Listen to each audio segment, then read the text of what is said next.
So what makes me cranky about The Foreigner? They keep calling Jackie Chan the Chinaman, and that's racist. I kid, of course. The reason they call him that is The Foreigner is based on a book called The Chinaman. So it's really the book that's racist? I don't know. In any case, the thing that really makes me cranky here is that said Chinaman pretty much doesn't belong in this particular movie.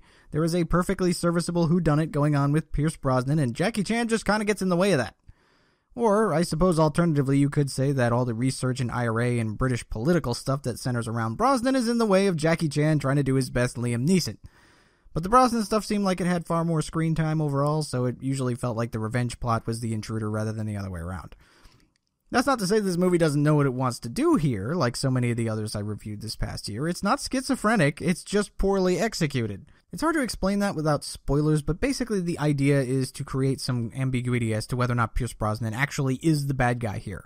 He's a former member of the IRA who works with the government, and they're trying to make you wonder if he's behind this IRA bombing that killed Jackie Chan's daughter, or if he's legitimately reformed and trying to keep the peace with the British government. The problem is, you're supposed to be rooting for Jackie Chan to deliver some righteous vengeance upon those who took his only remaining daughter from him, and it's kind of hard to root for a guy if he's terrorizing a government official who not only doesn't have the information he wants, but is actually trying to find out as quickly as possible already, which the movie keeps telling you is the case because they want to muddy the waters surrounding Brosnan. Just makes Jackie Chan look stupid and ridiculously impatient because it's like, dude, blow up as many things as you want, but he can't give you the information you're looking for. It doesn't help that Jackie's already stalking government officials after all of a week goes by without anyone being held responsible. This isn't a situation where these guys have been dragging their feet for months or years. They're still doing basic forensics, and Jackie's already in Brosnan's office giving him the "I have a particular set of skills" speech.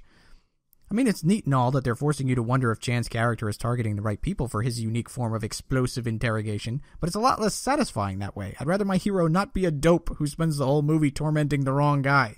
Unless the whole point of the movie is that he's not really the hero, which is definitely not the case here. Maybe if they had given Chan's character some previous experience with the IRA, we could feel like he knows the truth and Brosnan is just full of shit, but they don't do that. The IRA is a strange choice of villains for this in the first place, since it's set in the present and they're not really much of a thing anymore. And certainly not Britain's main problem when it comes to terrorism nowadays. It almost feels like they were too afraid to go the radical Islamic terrorist route. But then again, the book it's based on is from back in the 90s when the IRA actually was a problem, so maybe they were just trying to be true to the source. I think it would have been better and probably less confusing if they just made this some kind of period piece and set it back then.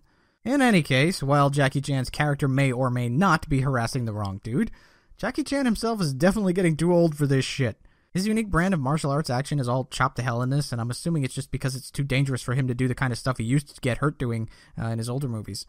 The man's always put his body on the line for a great action sequence, and I don't doubt that he tried to do that here, but it's cut like they had to swap him out routinely with a stunt double, and that kind of sucks.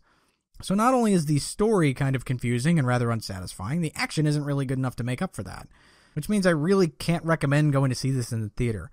You know, as much as I was hoping for a great new movie from one of the best action guys ever, the only real redeeming quality here is Jackie Chan gets to show off some of his dramatic acting chops.